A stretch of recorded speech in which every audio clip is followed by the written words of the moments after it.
মঙ্গলবার ৩রা ডিসেম্বর সরকারি বেসরকারি উদ্যোগে নানান অনুষ্ঠানের মাধ্যমে মালদায় পালিত হল বিশ্ব প্রতিবন্ধী দিবস। এ উপলক্ষে প্রতিবন্ধকতাযুক্ত ব্যক্তিদের আন্তর্জাতিক দিবস উদযাপনের ছবি নজরে এলো মালদার জেলা প্রতিবন্ধী পুনর্বাসন কেন্দ্রে। দিনটি উপলক্ষে মালদা শহরে ২ নম্বর গভর্নমেন্ট কলোনি এলাকা অবস্থিত জেলা প্রতিবন্ধী পুনর্বাসন কেন্দ্রে নানান অনুষ্ঠান ও কর্মসূচি পালন করা হয়। হায়দারপুর শেল্টার অফ মালদার উদ্যোগে অন্যভাবে সক্ষম ব্যক্তিদের সংবর্ধনা জানানো হয়। সেই সঙ্গে প্রতিবন্ধকতাযুক্ত ব্যক্তিদের মধ্যে কৃত্রিম অঙ্গ প্রত্যঙ্গ ও সহায়ক যন্ত্র বিতরণের ছবি নজরে আসে। এছাড়াও দিনটি উপলক্ষে প্রতিবন্ধকতাযুক্ত ছেলেমেয়েরা নাচ গান সহ বিভিন্ন প্রতিযোগিতামূলক সাংস্কৃতিক অনুষ্ঠানে অংশ নেয়, যাকে কেন্দ্র করে আনন্দমুখরিত হয়ে ওঠে মালদা জেলা প্রতিবন্ধী পুনর্বাসন কেন্দ্র। এদিনের এই অনুষ্ঠানে উপস্থিত ছিলেন অতিরিক্ত জেলাশাসক পীযূষ সালমকে, অনিন্দ্য সরকার, জুভেনাইল জাস্টিস বোর্ডের member Chaitali Ghosh Sarkar, Haidarpur shelter of মালদার সেক্রেটারি রঞ্জিত মুসাদ্দি সহ অন্যান্যরা। আজকে প্রতিবন্ধকতাযুক্ত ব্যক্তিদের আন্তর্জাতিক দিবস উদযাপন করছি আমরা। আমাদের এখানে যে ডিডিআরসি আছে, ডিডিআরসি সারা বছরই কিছু না কিছু আমাদের প্রোগ্রাম এখানে করা হয় প্রতিবন্ধকতাযুক্ত ব্যক্তিদের কল্যাণার্থে। আপনারা জানেন আমাদের যে সরকার আছে, সেই সরকার চেষ্টা করে সমস্ত স্তরের লোকের কাছে যেন পৌঁছানো যায়, বিভিন্ন পরিষেবাকে দেওয়া যায়। তারই অংশ হিসাবে আমাদের বিভিন্ন যে এই সমস্ত যে ছোটো ছোটো বাচ্চারা আছে তাদের জন্য বিভিন্ন স্কিমস আছে। তাদেরকে যে প্রতিবন্ধকতা যেটা আছে সেটাকে দূর করে যাতে তারা সমাজে প্রতিষ্ঠিত হতে পারে, তার জন্য অনেক কাজ করা হচ্ছে। আন্তর্জাতিক প্রতিবন্ধকতা দিবস উপলক্ষে হায়দারপুর সেল্টার অফ মালদার উদ্যোগে এবং ডিডিআরসির ব্যবস্থাপনায় প্রতি বছরের ন্যায় এবারও ২৪তম আন্তর্জাতিক দিবস পালন করা হচ্ছে। এই দিবস উপলক্ষে আমরা অন্যভাবে সক্ষম ব্যক্তিদের সংবর্ধনা সভা, আমরা ৫ জনকে সংবর্ধনা দিব অন্যভাবে সক্ষম যারা, এবং অঙ্গ প্রত্যঙ্গ বিতরণ আমরা ১০ জনকে দেব।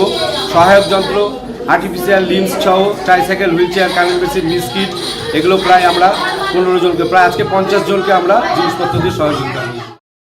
সাড়ম্বরে বিশ্ব প্রতিবন্ধী দিবস উদযাপিত হয় পুরাতন মালদার নারায়ণপুর কাটাবাড়ি এলাকায়। এক বেসরকারি স্বেচ্ছাসেবী সংস্থার পক্ষ থেকে নানান অনুষ্ঠানের মাধ্যমে দিনটি উদযাপন করা হয়। দিনটি উপলক্ষে সংস্থার পক্ষ থেকে দৃষ্টিহীন ছেলে মেয়েদের মধ্যে নানান খেল সামগ্রী বিতরণ করা হয়।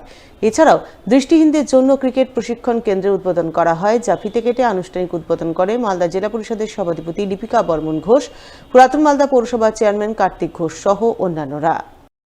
দৃষ্টিহীন যে সকল বাচ্চারা রয়েছে তাদেরকে শিক্ষাদান থেকে শুরু করে সঙ্গীত চর্চা থেকে শুরু করে তারা বিভিন্নভাবে তাদের যেন আর্থিকভাবে স্বাবলম্বী হতে পারে সেই রকম সহযোগিতা করে। তারা হাতের বিভিন্ন ধরনের কারুকাজ করে থাকেন।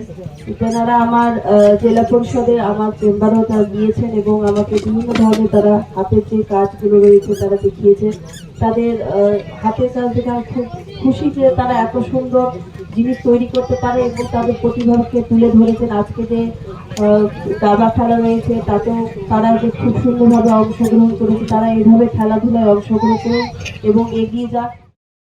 বিশ্ব প্রতিবন্ধী দিবস পালনের ছবি নজর আসে পুরাতন মালদায়। দিনটি উপলক্ষে এক স্বেচ্ছাসেবী সংস্থার পক্ষ থেকে পুরাতন মালদার মঙ্গলবাড়ি এলাকায় এক র্যালির আয়োজন করা হয়। র্যালিতে পা মিলান বিশেষ চাহিদা সম্পন্ন ছাত্রছাত্রী সহ প্রতিবন্ধকতাযুক্ত ব্যক্তিরা। বিশ্ব প্রতিবন্ধী দিবস, আর আমরা আজকে এই বিশ্ব প্রতিবন্ধী দিবসটা উদযাপন করছি।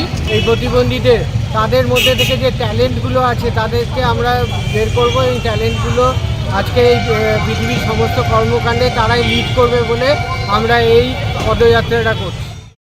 বিশ্ব প্রতিবন্ধী দিবস পালিত হয় মালদার গাজলেও। দিনটি উপলক্ষে গাজল হ্যান্ডিক্যাপ ওয়েলফেয়ার সোসাইটির পক্ষ থেকে এক র্যালির আয়োজন করা হয়। র্যালিতে বিশেষ চাহিদা সম্পন্ন মানুষজন অংশগ্রহণ করেন। তারা বিশ্ব প্রতিবন্ধী দিবসে তাদের বিভিন্ন দাবি দাওয়া তুলে ধরে গাজলের বিভিন্ন পথ পরিক্রমা করে।